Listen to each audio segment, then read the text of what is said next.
Hello friends, आप लोग का स्वागत है हमारे यूट्यूब चैनल नौकरी यूथ पर। आज हम लोग यहाँ देखेंगे एनसीईआरटी ज्योग्राफी क्लास 6 के चैप्टर नंबर 6 का सभी ऑब्जेक्टिव क्वेश्चंस। चलिए आइए देखते हैं चैप्टर नंबर 6 क्या है। चैप्टर नंबर 6 है पृथ्वी के प्रमुख स्थल रूप। जो पृथ्वी के प्रमुख स्थल रूप हैं, इस चैप्टर से जो फर्स्ट क्वेश्चन है हमारा वह है पृथ्वी की सतह कैसी है। जो हमारी पृथ्वी की सतह है वह कैसी है। तो पृथ्वी की सतह जो है सभी जगह एक समान नहीं है। ऑप्शन सी जो है आपका राइट आंसर होगा। अगला क्वेश्चन, पृथ्वी पर किस प्रकार के स्थल रूप पाए जाते हैं।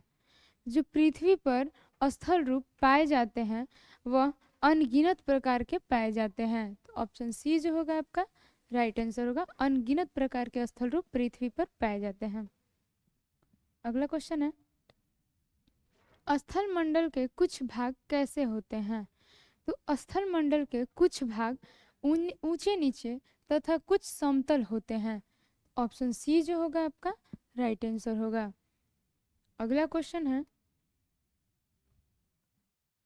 स्थल रूप किसके परिणाम स्वरूप बनते हैं। तो स्थल रूप जो होते हैं दो प्रक्रियाओं के परिणाम स्वरूप बनते हैं। ऑप्शन सी जो है आपका राइट आंसर होगा। अगला क्वेश्चन, मैदान में किस प्रकार की गति होती है। तो मैदान में धीरे धीरे गति होती रहती है। ऑप्शन सी जो है आपका राइट आंसर होगा। अगला क्वेश्चन, पृथ्वी के अंदर कैसी गति हो रही है। तो पृथ्वी के अंदर जो गति हो रही है वह गति होती है गति। लगातार गति होती रहती है पृथ्वी के अंदर। अगला क्वेश्चन है, आंतरिक प्रक्रिया के कारण क्या होता है। आंतरिक प्रक्रिया के कारण क्या होता है। तो आंतरिक प्रक्रिया के कारण सतह कहीं ऊपर उठ जाती है तो कहीं धंस जाती है। ऑप्शन बी जो होगा आपका राइट आंसर होगा।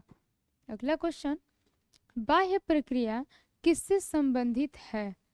तो जो बाह्य प्रक्रिया होती है वह संबंधित होती है स्थल के लगातार बनने एवं टूटने से।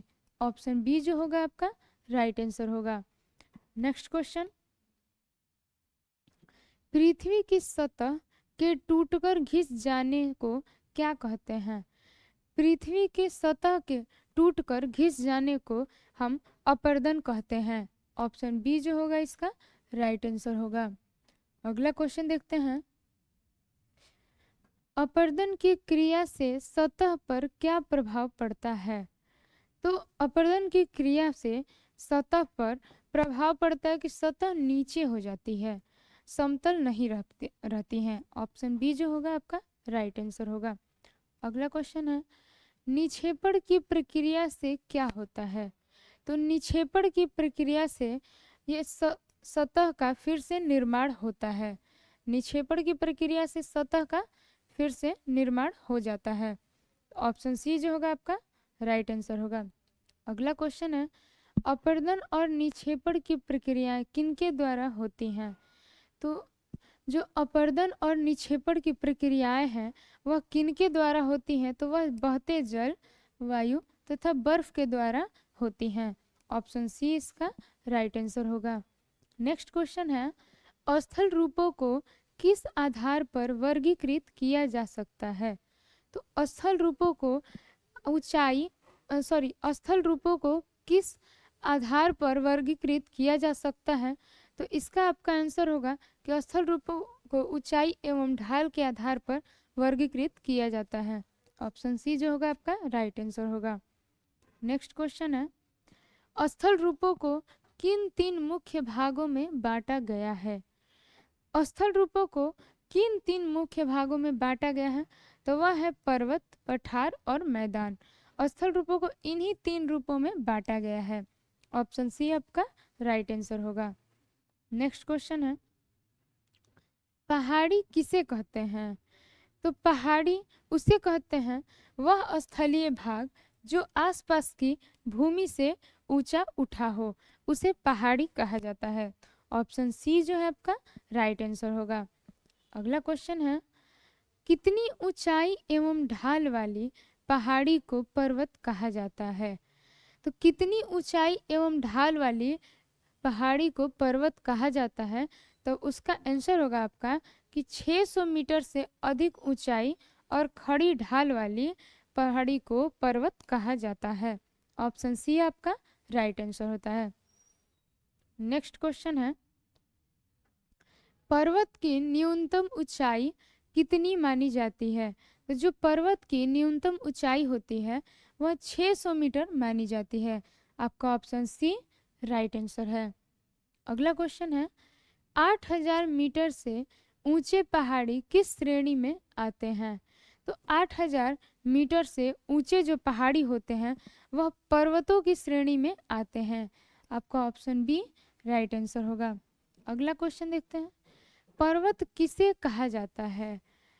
पर्वत किसे कहा जाता है? तो पर्वत हम उसे कहते हैं जो पृथ्वी की सतह की प्राकृतिक ऊंचाई होती है। ऑप्शन सी जो है इसका राइट आंसर होगा। नेक्स्ट क्वेश्चन, पर्वत का शिखर कैसा होता है? तो पर्वत का जो शिखर होता है वह छोटा होता है। ऑप्शन सी आपका राइट आंसर होगा। अगला क्वेश्चन देखते हैं, पर्वत का आधार कैसा होता है? तो पर्वत का जो आधार होता है वह चौड़ा होता है।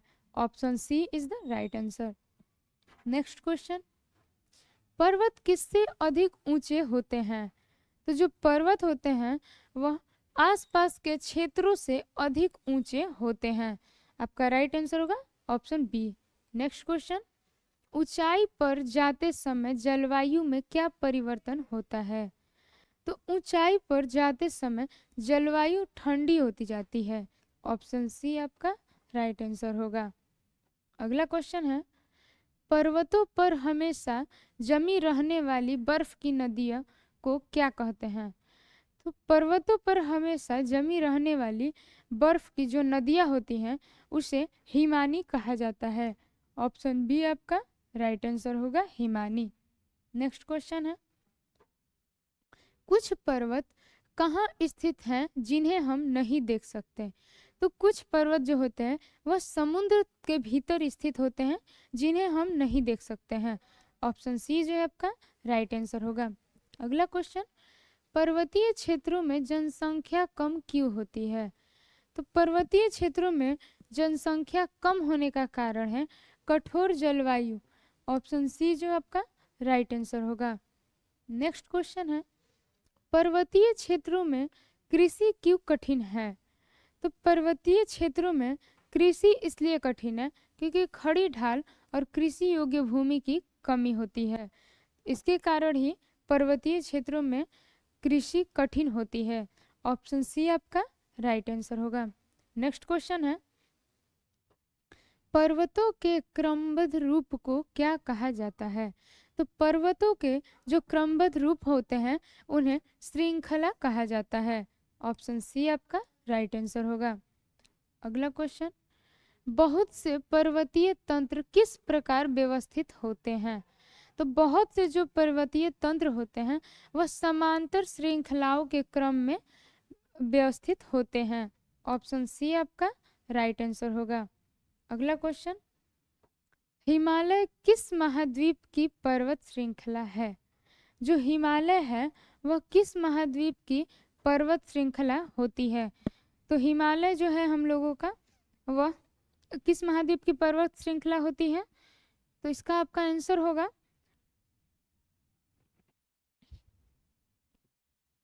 एशिया महाद्वीप की। ऑप्शन सी इसका राइट आंसर होगा। नेक्स्ट क्वेश्चन है, आल्प्स पर्वत श्रृंखला कहाँ स्थित है? जो आल्प्स पर्वत श्रृंखला होती है वह कहाँ स्थित होती है? तो वह स्थित है यूरोप में। ऑप्शन बी आपका राइट आंसर होगा, यूरोप। अगला क्वेश्चन है, एंडीज पर्वत श्रृंखला किस महाद्वीप में है? तो एंडीज पर्वत श्रृंखला जो है वह दक्षिणी अमेरिका में है। ऑप्शन सी आपका राइट आंसर होगा। अगला क्वेश्चन है, पर्वतों में किस आधार पर भिन्नता होती है? तो जो पर्वत है उसमें ऊंचाई एवं आकार के आधार पर भिन्नता पाई जाती है। ऑप्शन बी आपका राइट आंसर होगा। अगला क्वेश्चन है, पर्वत कितने प्रकार के होते हैं? तो जो पर्वत होते हैं वह कितने प्रकार के होते हैं? तो पर्वत 3 प्रकार के होते हैं। ऑप्शन सी आपका राइट आंसर होगा। अगला क्वेश्चन है, हिमालय एवं आल्प्स किस प्रकार के पर्वत हैं? तो हिमालय एवं आल्प्स जो है वह किस प्रकार के पर्वत है? तो वह वलित पर्वत कहलाते हैं। ऑप्शन सी आपका राइट आंसर होगा। अगला क्वेश्चन है, वलित पर्वत की सतह कैसी होती है? तो वलित पर्वत की जो सतह होती है वह उबड़ खाबड़ होती है। ऑप्शन बी आपका राइट आंसर होगा। अगला क्वेश्चन है, भारत की अरावली श्रृंखला किस प्रकार की पर्वत श्रृंखला है? तो जो भारत की अरावली श्रृंखला है वह वलित पर्वत श्रृंखला कहलाती है। ऑप्शन सी आपका राइट आंसर होगा। अगला क्वेश्चन, विश्व की सबसे पुरानी वलित पर्वत श्रृंखला कौन सी है? तो विश्व की जो सबसे पुरानी वलित पर्वत श्रृंखला है वह अरावली को कहा जाता है। ऑप्शन बी आपका राइट आंसर होगा। अगला क्वेश्चन है, अरावली श्रृंखला कैसी हो गई है? तो जो अरावली पर्वत श्रृंखला है वह अपरदन के कारण घिस गई है अब। ऑप्शन सी जो होगा आपका राइट आंसर होगा। अगला क्वेश्चन, उत्तरी अमेरिका के अपलेशियन पर्वत किस प्रकार के पर्वत हैं?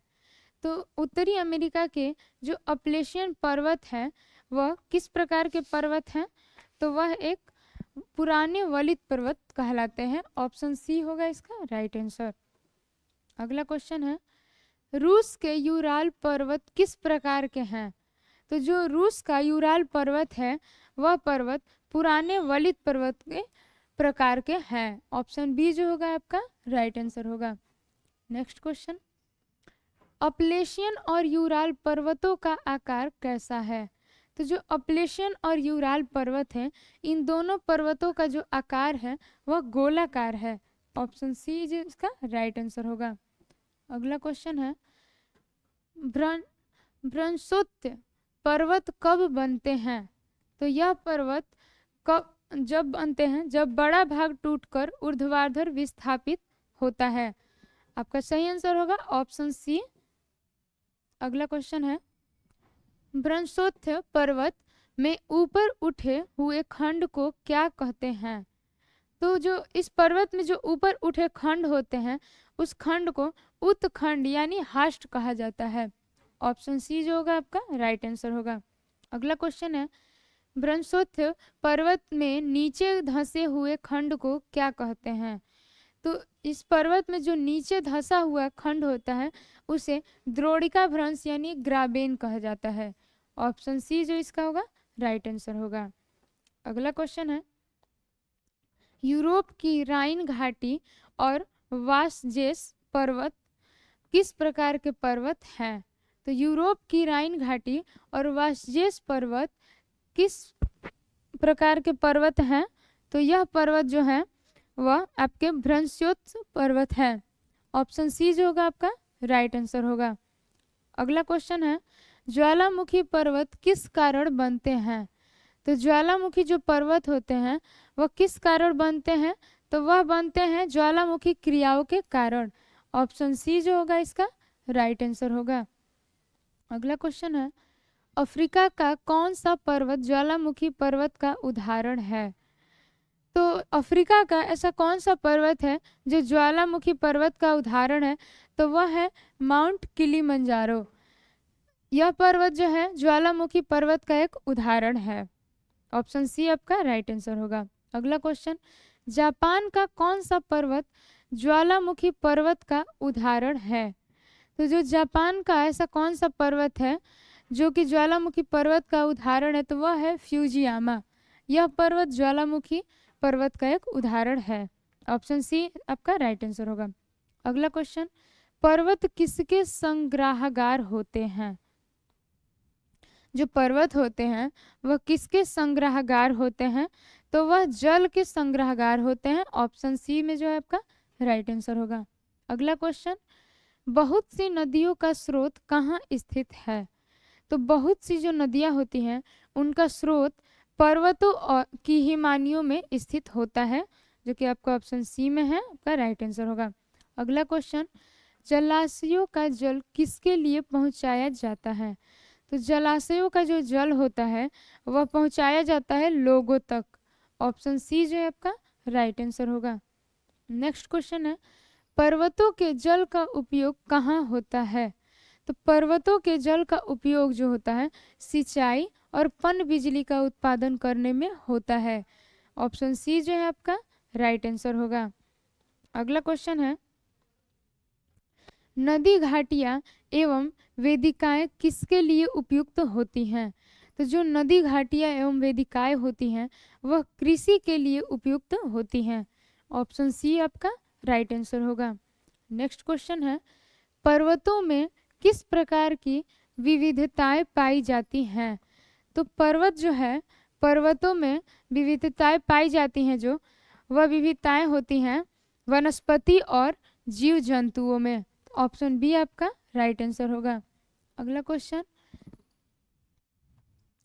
वनों से हमें क्या क्या प्राप्त होता है? तो वनों से हमें ईंधन, चारा, आश्रय एवं गोंद, रेजिन जैसे उत्पाद प्राप्त होते हैं। ऑप्शन बी आपका राइट आंसर होगा। मिस्टेक्स।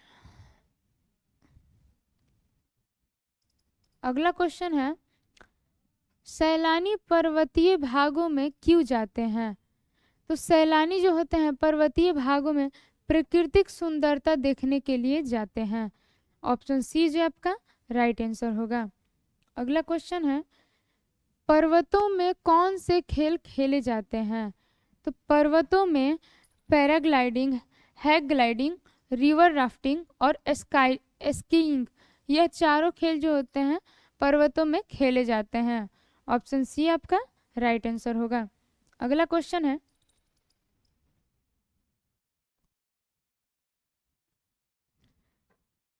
मौनकी पर्वत कहाँ स्थित है? जो मौनकी पर्वत है वह कहाँ स्थित है? तो मौनकी पर्वत जो है प्रशांत महासागर में स्थित है। ऑप्शन सी जो है इसका राइट आंसर होगा। अगला क्वेश्चन है, मौनकी पर्वत किस द्वीप से जुड़ा है? तो मौनकी पर्वत जो है वह किस द्वीप से जुड़ा है? तो यह पर्वत आपका हवाई द्वीप से जुड़ा हुआ होता है। ऑप्शन सी आपका राइट आंसर होगा। नेक्स्ट क्वेश्चन, मौनकी पर्वत कहाँ स्थित है? तो जो मौनकी पर्वत है वह कहाँ स्थित है? तो यह स्थित है सागर की सतह के नीचे। ऑप्शन सी आपका राइट आंसर होगा। अगला क्वेश्चन, मौनकी पर्वत की ऊंचाई कितनी है? तो मौनकी पर्वत जो है इसकी ऊंचाई 10,205 मीटर है। तो ऑप्शन सी आपका राइट आंसर होगा। अगला क्वेश्चन, मौनकी पर्वत की ऊंचाई किस शिखर से अधिक है? तो मौनकी पर्वत जो है इसकी ऊंचाई कंचनजंगा, नंदा देवी और एवरेस्ट शिखर, इन सभी से ऊंची है। इसके कारण इसका ऑप्शन ऑल होगा, ऑप्शन डी। अगला क्वेश्चन है, पठार किस प्रकार की भूमि होती है? जो पठार होता है वह किस प्रकार का भूमि होता है? तो पठार एक उठी हुई एवं सपाट भूमि होती है। ऑप्शन सी आपका राइट आंसर होता है। अगला क्वेश्चन, पठार का ऊपरी भाग कैसा होता है? तो जो पठार होता है उसका ऊपरी भाग मेज के समान सपाट होता है। ऑप्शन सी आपका राइट आंसर होगा। नेक्स्ट क्वेश्चन, पठार के किनारों की ढाल कैसी होती है? जो पठार के किनारों की ढाल होती है वह खड़ी ढाल वाली होती है। ऑप्शन सी आपका राइट आंसर होगा। अगला क्वेश्चन, पठारों की ऊंचाई कितनी हो सकती है? जो पठारों की ऊंचाई होती है वह कितनी हो सकती है? तो वो इसका आंसर होगा कि कुछ 100 मीटर से कई हजार मीटर तक। ऑप्शन सी इसका राइट आंसर होता है। नेक्स्ट क्वेश्चन, भारत का दक्कन पठार किस प्रकार का पठार है? तो जो भारत का दक्कन का पठार है वह एक पुराना पठार माना जाता है। ऑप्शन सी आपका राइट आंसर होगा। नेक्स्ट क्वेश्चन, पूर्वी अफ्रीका पठार किन देशों में स्थित है? तो जो पूर्वी अफ्रीकी पठार है वह किन देशों में स्थित है? तो इसका आंसर होगा केन्या, तंजानिया और युगांडा, इन 3 देशों में स्थित है। ऑप्शन सी इसका राइट आंसर होगा। अगला क्वेश्चन, विश्व का सबसे ऊंचा पठार कौन सा है? जो विश्व का सबसे ऊंचा पठार है वह है तिब्बत का पठार। Option C is the right answer. अगला क्वेश्चन, तिब्बत पठार की ऊंचाई कितनी है? जो तिब्बत पठार की ऊंचाई है वह 4000 से 6000 मीटर तक ऊंची है। ऑप्शन सी आपका जो होगा राइट आंसर होगा। अगला क्वेश्चन है, पठार क्यों उपयोगी होते हैं?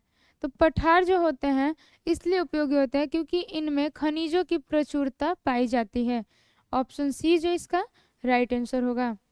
अगला क्वेश्चन है, अफ्रीका का पठार किसके खनन के लिए प्रसिद्ध है? तो जो अफ्रीका का पठार है वह किसके खनन के लिए प्रसिद्ध है? तो वह होगा सोना और हीरा। ऑप्शन बी जो आपका राइट आंसर होगा। अफ्रीका के पठार में सोना और हीरे की खानें पाई जाती हैं। अगला क्वेश्चन, भारत में छोटा नागपुर पठार किस खनिज के लिए प्रसिद्ध है? तो भारत में जो छोटा नागपुर का पठार है वह लोहा, कोयला और मैग्नीज इन तीनों के लिए प्रसिद्ध है। ऑप्शन सी आपका राइट आंसर होगा। नेक्स्ट क्वेश्चन, छोटा नागपुर पठार पर स्वर्ण रेखा नदी पर कौन सा जलप्रपात है? तो छोटा नागपुर पठार में जो स्वर्ण रेखा नदी है उस पर जो पठार है उसका नाम है हुंडरू जलप्रपात। ऑप्शन सी जो है आपका राइट आंसर है। अगला क्वेश्चन है, कर्नाटक में कौन सा जलप्रपात स्थित है? तो कर्नाटक में जो जलप्रपात स्थित है वह है जोग जलप्रपात। ऑप्शन सी आपका राइट आंसर होगा। नेक्स्ट क्वेश्चन, लावा पठार में किस प्रकार की मिट्टी पाई जाती है? तो जो लावा पठार होते हैं उसमें किस प्रकार की मिट्टी पाई जाती है? तो उसमें काली मिट्टी पाई जाती है। Option C. अगला क्वेश्चन है, काली मिट्टी किसके लिए उपयुक्त होती है? तो जो काली मिट्टी होती है वह खेती के लिए सबसे अधिक उपयुक्त होती है। ऑप्शन सी आपका राइट आंसर होगा। नेक्स्ट क्वेश्चन, पठारी क्षेत्रों में कौन सी विशेषता पर्यटकों को आकर्षित करती है? तो जो पठारी क्षेत्र होते हैं उनकी कौन सी विशेषता है जो पर्यटकों को आकर्षित करती है? तो वह है रमणीय स्थल। ऑप्शन सी आपका राइट आंसर होगा। नेक्स्ट क्वेश्चन है, मैदान किस प्रकार की भूमि होते हैं? तो मैदान जो होते हैं वह समतल भूमि के बड़े भाग को कहते हैं। ऑप्शन सी आपका राइट आंसर होगा। अगला क्वेश्चन है, मैदान सामान्यतः मध्य समुद्री तल से कितनी ऊंचाई तक होते हैं? तो जो मैदान होते हैं वह मध्य समुद्री तल से 200 मीटर से अधिक नहीं होते हैं। ऑप्शन सी आपका राइट आंसर होगा। अगला क्वेश्चन है, मैदान किस प्रकार के हो सकते हैं? तो जो मैदान होते हैं वह किस प्रकार के हो सकते हैं? तो वह समतल, उर्मिल तथा तरंगित हो सकते हैं। आपका ऑप्शन सी जो होगा राइट आंसर है। अगला क्वेश्चन, अधिकांश मैदान किसके द्वारा बनाए गए हैं? तो अधिकांश मैदान जो हैं वह नदी एवं उनकी सहायक नदियों द्वारा बनाए गए हैं। ऑप्शन सी इसका राइट आंसर होगा। नेक्स्ट क्वेश्चन है, नदियां मैदान कैसे बनाती हैं? तो नदियां मैदान अपर्दन एवं निक्षेपण की प्रक्रिया से बनाती है। ऑप्शन बी जो इसका राइट आंसर होगा। अगला क्वेश्चन है, नदियां कौन से पदार्थ अपने साथ ढोती हैं? तो जो नदियां होती हैं वह अपने साथ पत्थर, बालू एवं सिल्ट को ढोती रहती हैं। ऑप्शन सी इसका राइट आंसर होगा। नेक्स्ट क्वेश्चन है, मैदानों का निर्माण किससे होता है? तो मैदानों का निर्माण जो है नदियों द्वारा लाए गए निक्षेपों से होता है। ऑप्शन बी इसका राइट आंसर होगा। अगला क्वेश्चन है, मैदान किस कारण उपजाऊ होते हैं? तो जो मैदान होते हैं वो किस कारण उपजाऊ होते हैं? तो वह होते हैं नदियों द्वारा लाए गए निक्षेपों के कारण। ऑप्शन सी इसका राइट आंसर होगा। नेक्स्ट क्वेश्चन है, मैदानों में परिवहन के साधन बनाना क्यों आसान होता है? तो मैदानों में परिवहन के साधन बनाना इसलिए आसान होता है क्योंकि भूमि समतल होती है। तो ऑप्शन सी इसका राइट आंसर होगा। नेक्स्ट क्वेश्चन है, मैदान विश्व के किन क्षेत्रों में पाए जाते हैं? तो जो मैदान है वह विश्व के ये किन क्षेत्रों में पाए जाते हैं? तो इसका आपका जो आंसर होगा एशिया एवं उत्तरी अमेरिका में। ऑप्शन सी आपका राइट आंसर होगा।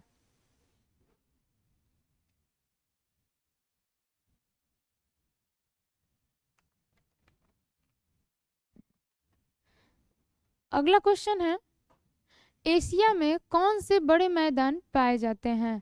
तो जो एशिया में बड़े मैदान हैं गंगा ब्रह्मपुत्र एवं यांगत्से नदी के मैदान हैं वह पाए जाते हैं। ऑप्शन सी जो इसका राइट आंसर होगा। नेक्स्ट क्वेश्चन है, मैदान मनुष्यों के लिए क्यों उपयोगी है? तो जो मैदान है मनुष्यों के रहने, खेती करने, समतल भूमि की प्रचुरता के लिए उपयोगी हैं। ऑप्शन सी जो आपका राइट आंसर होगा। अगला क्वेश्चन है, भारत में सबसे अधिक जनसंख्या वाला क्षेत्र कौन सा है?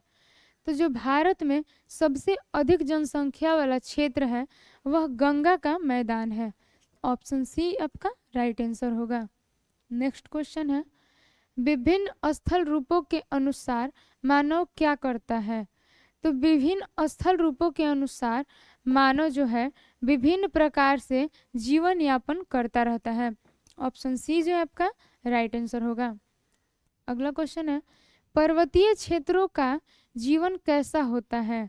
तो पर्वतीय क्षेत्रों का जो जीवन होता है वो बहुत ही कठिन होता है। तो ऑप्शन सी आपका राइट आंसर होगा। अगला क्वेश्चन है, मैदानी क्षेत्रों का जीवन पर्वतीय क्षेत्रों की तुलना में कैसा होता है? तो मैदानी क्षेत्रों का जीवन जो होता है पर्वतीय क्षेत्रों की तुलना में बहुत ही सरल होता है। तो ऑप्शन बी जो आपका राइट आंसर होगा। अगला क्वेश्चन, मैदानों में किस कार्य को करना आसान है? तो मैदानों में फसलें उगाना, घर बनाना और सड़कें बनाना, इन सभी कार्यों को करना आसान होता है। तो ऑप्शन सी जो होगा इसका राइट आंसर होगा। अगला क्वेश्चन है, विभिन्न स्थल रूपों पर रहने वाले लोगों में किस बात में अंतर होता है? तो विभिन्न स्थल रूपों पर रहने वाले लोगों में जो अंतर होता है वो मनुष्य के रहन सहन के तरीकों में होता है। ऑप्शन सी जो इसका राइट आंसर होगा। नेक्स्ट क्वेश्चन, कौन सी प्राकृतिक आपदाएं विनाश कर देती हैं? तो भूकंप, ज्वालामुखी, उद्गार, तूफान और बाढ़, ये सभी जो प्राकृतिक आपदाएं हैं वह विनाश करने के लिए आती हैं। ऑप्शन बी जो है आपका राइट आंसर होगा। अगला क्वेश्चन, प्राकृतिक आपदाओं के खतरों को कम करने के लिए क्या आवश्यक है? तो प्राकृतिक आपदाओं को खत्म या कम करने के लिए जो आवश्यक है उनके बारे में जानकारी पैदा करना। ऑप्शन बी जो है आपका राइट आंसर होगा। अगला क्वेश्चन, उपजाऊ भूमि का गलत उपयोग क्या है? तो उपजाऊ भूमि का जो गलत उपयोग है वह है कि मकानों का निर्माण करना। ऑप्शन बी आपका राइट आंसर होगा। अगला क्वेश्चन है, हम किस प्रकार भूमि और जल को गंदा कर देते हैं? तो हम भूमि और जल को कूड़ा भूमि पर या पानी में फेंक कर गंदा कर देते हैं। ऑप्शन सी जो इसका राइट आंसर होगा। अगला क्वेश्चन है, उपलब्ध भूमि किसके लिए है? तो जो उपलब्ध भूमि है वह सभी के लिए है और भविष्य की पीढ़ियों के लिए भी। आपका ऑप्शन सी जो होगा राइट आंसर होगा। नेक्स्ट क्वेश्चन, हमारा कर्तव्य क्या है? तो हमारा कर्तव्य है पृथ्वी को आने वाली पीढ़ियों के लिए सुरक्षित रखना। यही हमारा कर्तव्य और उद्देश्य होना चाहिए। ऑप्शन सी इसका राइट आंसर होगा। आज के वीडियो में इतना ही, मिलते हैं अगले नेक्स्ट वीडियो में। आज के लिए थैंक यू।